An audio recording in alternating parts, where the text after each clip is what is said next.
In Moorine Rock there's a school, the pub and a general store. It's quite unique, there isn't a town here, so a lot of the families come from farms and all the students catch buses to school. It's predominantly wheat, sheep and cropping, broadacre farming.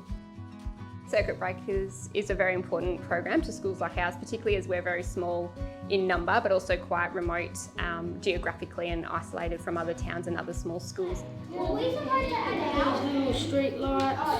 Any visitor that comes in the past week, they've been so excited to show them their Moorine Rock town for the Circuit Breakers project. They're very immensely proud, and I'm immensely proud of the students and the staff who've been involved in the project. I've got my Homestead Lightning and Regan your sensor cords. It incorporates a lot of digital technology, science, maths and all that into a real life application where they create circuits, light up a model scale town, understand how circuits, how electrical systems work. They see how often, like we get bad weather, we lose our power. You know, it's just a common occurrence at Moorine Rock. Now they understand how difficult it is to keep the power operating, but also how difficult it is to supply this energy to out here.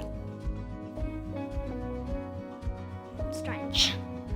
I was like, what is that thingy-mabobby?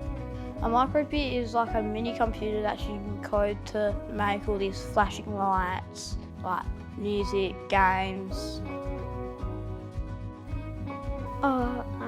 I like doing the coding and building the network. I think coding's for the future. I mean, even some of these kids are from farms, their tractors are going to be coded, they're all GPS, that's all coding. So the sooner they get comfortable with the coding language and the coding skills, then the sooner they'll cope with any profession.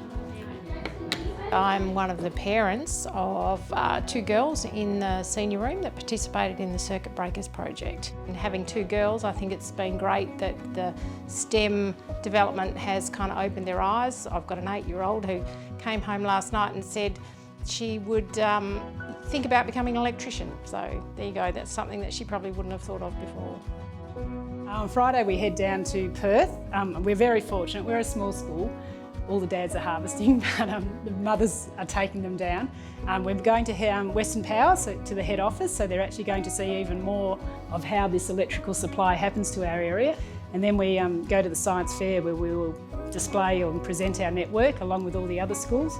So a lot of you guys in this room have come from very, very far as well.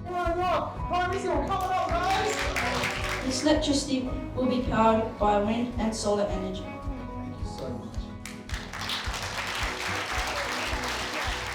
I definitely think they can apply what they've learned in the classroom into their general life. They're the generation that are going to become more self-sufficient and need to use renewable power.